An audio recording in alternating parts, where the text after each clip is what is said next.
Hello, hello, hello, and welcome to the 16th episode of Mixed Media Reviews. My name is Kelsey, and today I'm going to be talking about a TV show. And this week's TV show is Avatar: The Last Airbender. I was aware of this show back in high school when it was on, but I never watched it. I'm not sure why, because I definitely still watched shows that were on Nick and like Disney and The N, if you know what that channel is. However, in the pit of despair that was 2020, my husband suggested we watched Avatar since he really loved it. And like I've mentioned before, we take turns watching shows that the other hasn't seen or finding new shows for us to watch. And since it was his turn, he picked Avatar, and I figured 2020 couldn't possibly get much worse, so I went for it. This episode will certainly have some spoilers, especially when it comes to some character developments and some storylines, so please be warned if you have not seen the show. I also have a migraine because that's just like the neutral state, I guess, of my brain. So I'm going to try to be fairly quick about this, but we'll see once we get into it. So this is a summary according to Google, with some slight edits because thinking of my own was too much for me. The world is divided into 4 nations: the Water Tribe, the Earth Kingdom, the Fire Nation, and the Air Nomads, each represented by a natural element for which the nation is named. Benders have the ability to control and manipulate the element from their nation: a waterbender, earthbender, firebender, and airbenders. Only the Avatar is the master of all 4 elements. The ruthless Fire Nation wants to conquer the world, but the only bender who has enough power, the Avatar, has disappeared. Until now. 100 years after his disappearance, Katara and Sokka discover Aang trapped in the ice and soon realize he's the long-lost Avatar. Now the 3 of them must journey together to help Aang master all 4 elements and save the world from the Fire Nation. So what did I like about Avatar? Well, what didn't I like? Because, oh my goodness, I loved this show so freaking much. And I'm so upset that I spent so many years not watching it. There is a reason why it has a 100% critic rating and a 98% audience score on Rotten Tomatoes. It truly is a great show for everybody, from kids to adults. It doesn't matter. Boys, girls, men, women, everyone. There's just so much to love. The characters, the story, the art style, the culture, the lore, just everything is so good in this show. I'm really going to try to condense all of this because I'm sure I could talk for way too long. But let's start with the characters and their character development. The core of Avatar is Aang, Sokka, and Katara, and in later seasons Toph comes along. Of course, Aang, the Avatar, is great. He's a young kid, but understands that being the Avatar is a huge responsibility. And while he may tend to goof off and try to have fun, he also takes his role pretty seriously when he needs to. And he is trying to make up for the Fire Nation's 100-year conquest that has happened in his absence. He feels very responsible because he kind of disappeared. And he's trying to make up for that and, fight back against the Fire Nation. I like that we get to see him mature along his journey, kind of see him, I don't want to say grow up, but in a way kind of grow up and begin realizing just kind of how bad things got and how serious things are. Because it's one thing to be told about the events of the 100 years gap where he was missing, and it's another thing to live through those experiences. And I think they did a really good job showcasing that. Sokka is great comedic relief throughout the show. His comedic timing is always great. I also love that part of his arc. Well, I love all of his arc, but especially this specific part, is that in the beginning, we see Sokka kind of constantly underestimating his sister, Katara, as well as other women that they connect with throughout the show. And over time, we see him kind of grow to realize that women can be just as strong as men. So the arc of him kind of taking women more seriously when it comes to their intelligence and their strength and their ability to fight seemed really natural in the way that it progressed. And I think they did a really good job of making it feel like he was genuinely learning by experiencing and being in contact with these other women rather than, just kind of being told and then him being like, okay, now I believe it kind of a thing. Because we see him start to believe in his sister more and more. And I like that he's finally kind of taking her seriously and that he's starting to finally kind of believe in her and her abilities because, as I'll mention in a minute, Katara is pretty amazing. She is definitely a great bender. And I like that they use this kind of realization from Sokka as a way to show, young boys or adult men or even young girls and women watching the show that women are more capable of things than they may realize that they are capable of. I also really appreciated that Sokka is a non-bender in a group of benders. He's a very important character to show us that you don't have to be, proficient in a special skill in order to be helpful. He was just kind of a regular guy with a boomerang. But he didn't have those bending skills like Katara did. He wasn't the Avatar. He, didn't have these special fighting training skills. But he still made a difference. He was still able to help the Avatar, which is a pretty big deal. Katara is also a wonderful character and, of course, is Sokka's sister, like I said. Or maybe Sokka is her brother. However you want to put it. But she plays the role of a pretty serious character in the group, always trying to keep Aang and Sokka on track. But we also get to see her relax sometimes, which is nice. We see her switch from being kind of the responsible person of the group to sometimes being a little more carefree and a little more, like a kid, because she is a kid. She's also, like I said, a waterbender, and we get to see her strength and power throughout the show. And she's a very powerful bender, of course, and I appreciated her small kind of dark arc that she gets for a bit,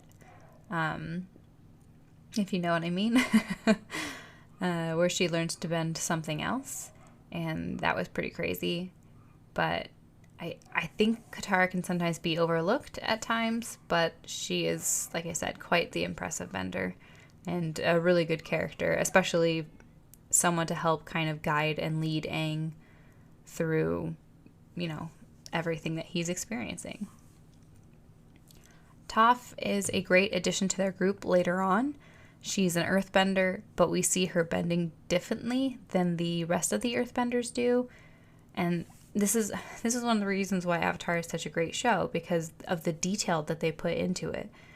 Toph is blind, and because of that, she utilizes a different form of martial arts in order to bend the earth. Hers is more focused around her lack of sight, while the rest of the earthbending nation bends earth differently than her.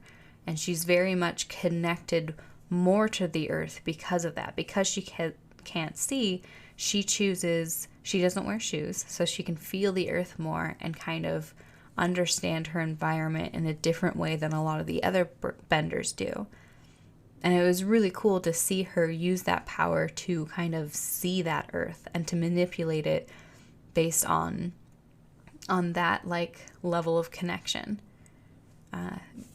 Very detailed and different, to think that someone who maybe doesn't have the same abilities as the rest of the people would probably learn how to do it in a different way.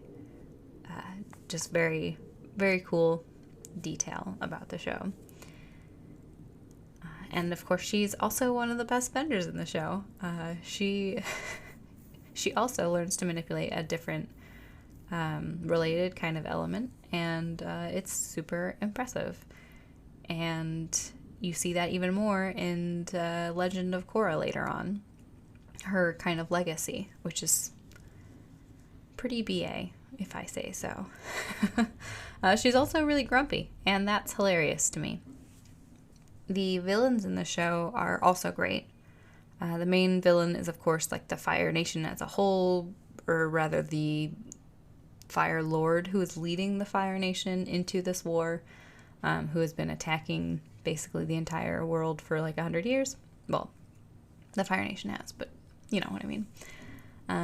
Zuko is the son of the Fire Lord who is seeking the Avatar to gain his father's favor. He was kind of kicked out, and he thinks that if he finds the Avatar, then that will bring his father to finally respect him and love him. His uncle Iroh is his mentor and really the closest thing he has to an actual loving father figure. And I really love Zuko's arc, and I think it may be one of the best villain arcs ever told. It's such an interesting story, and he is such an interesting character. He's a boy trying to win his father's love, and because of that, he makes these bad choices, and he does bad things. But he's not a bad person. We see him soften over time, and part of that, a big part of that, is because of Iroh and his guidance. Iroh lost his own son due to the war, and you can see that Zuko is like another son to him, and he does not want to lose him as well. I really loved their relationship, and we get to see it grow and evolve throughout the show while we see Zuko growing and evolving as a person, finally getting to realize who he is and what that means for his relationship with his father. And, big kind of spoiler here, we get to see him finally stand up to his abuser, to his father, and that was such a profound moment to include in, you know, a show for kids, is him finally standing up to his father and being like, I don't need your love. I don't need you. It was such a good moment. And of course, there are a lot of other characters that pop up, like Azula, who is Zuko's sister, who later becomes the villain. The Cabbage Man is a great character. The Kyoshi warriors that we find on the island, and Princess Yu, and so many others that I can't really go into detail about because this episode would be 1,000 years long. But there honestly isn't a character out there that isn't great. I mean, obviously there are terrible characters and that they're the bad guys, but I mean, they're all very well written, and everyone kind of has a story, especially for the show to include many women throughout the show, and pretty much all of them are very strong and capable women with a history and a story and a future and more than just a person needed for X. They are a complete human. Well, kind of. A complete cartoon human, you know? And the same can be true pretty much about every single character. It's that they all have really rich kind of stories that aren't just filler. Even Cabbage Man has gone through a lot. But I would be remiss if we didn't at least bring up the best animal characters. Appa is Aang's sky bison, who is incredibly adorable, and even Appa gets his own storyline, and it was truly heartbreaking. And of course we have Momo, who is a winged lemur,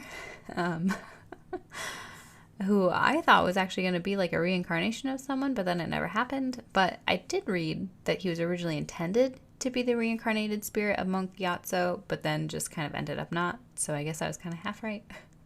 The show would not be the same without Appa and Momo, for sure. The story. This show, like I said, really has something for everybody. It shows kids with different abilities. It highlights abusive relationships and loving ones. It has cool fight scenes, has a sprinkling of romance, mostly with Sokka. And there are even some great morals that are learned throughout the show. I love the way the story unfolded through the series and how we got to see more of each nation and learn about them a bit more over time. The way that we kind of get to pick up little bits and pieces by them visiting, you know, like villages and cities and towns and things like that. And like I said before, Zuko's storyline is one of the best villain ones, but honestly it's one of my favorite storylines in the entire show. I also really liked the Princess Yu story, where I won't go into detail. If you know, you know. That's a great story, and really beautiful, and really sad, and really touching, for sure. Also, anything that Iroh was a part of, when we learned about him and his past with his son, that was such a beautiful little series of scenes, which kind of brings me to the artwork, which I absolutely loved.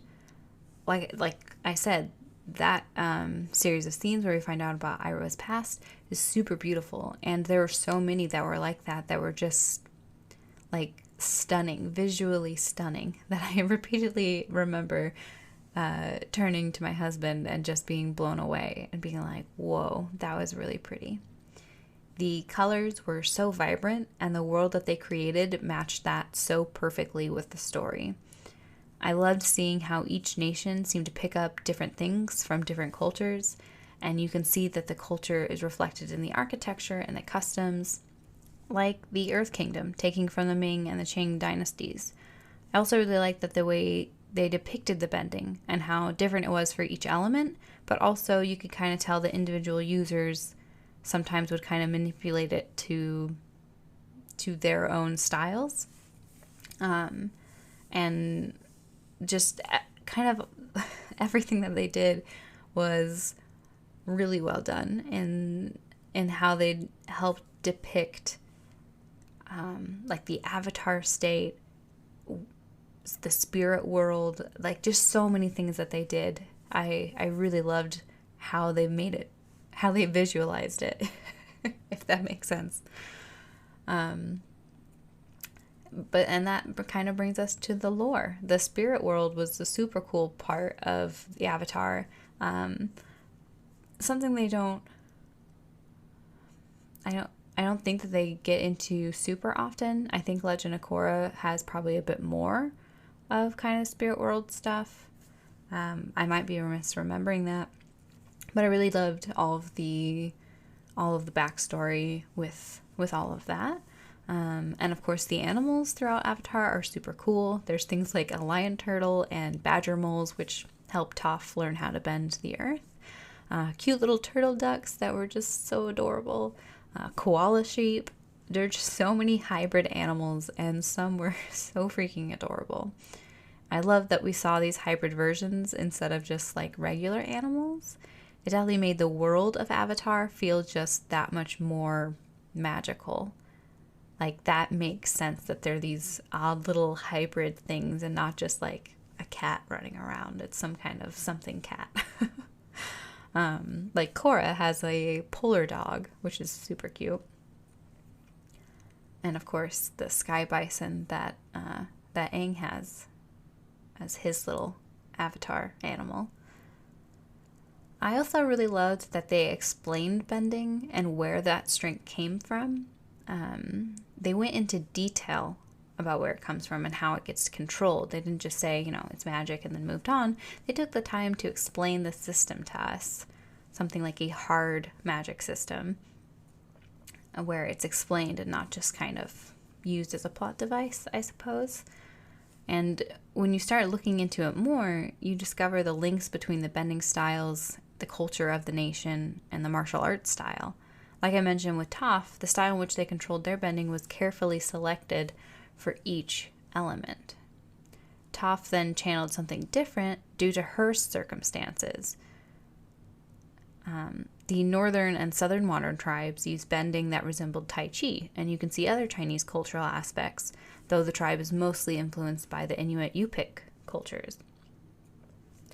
But you can probably find people who are way more knowledgeable than me, just like in the Shang-Chi episode, because I did do a little bit of reading, but I don't feel confident enough relaying all of that information. But it was really fascinating learning about the styles in which were chosen and how that linked up with the general idea for the culture of that nation. That was really fascinating, and you should check it out if that sounds like something you'd be into learning about.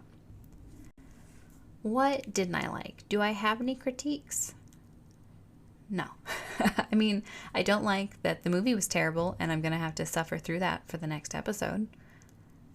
Is that a critique? Sure. But that's really probably it. I genuinely can't think of anything I didn't like about the series. Perhaps it's been too long since I've seen it that the negative things kind of no longer stand out to me. Or perhaps it was because there wasn't anything to begin with. It was, yeah, I can't think of anything that I didn't really like because everything about Avatar was just so good. And like I said, it's got like 100% critic rating. I don't even know if that's possible, but it apparently is. Obviously, I recommend watching it if you haven't already. And yes, I'm very aware that I was very late to the party of Avatar. But it doesn't matter your age. It was just a fantastic watch. I know I will be discussing Legend of Korra in the next TV show episode, as well as my cat almost just fell, the Kyoshi books in the next book episode. And like I said, unfortunately, I'll be watching that movie this weekend for next week's episode. Now my cat just jumped down. Anyway, there you have it. Those are my thoughts on Avatar: The Last Airbender. Thank you so much for joining me. You can find me on Instagram and Facebook at Mixed Media Reviews Podcast, and you can also find me anywhere you find your podcasts, probably. Please join me next week where I will review a movie that we all wish didn't exist, Avatar: The Last Airbender, the movie. Have a wonderful rest of the day. Bye!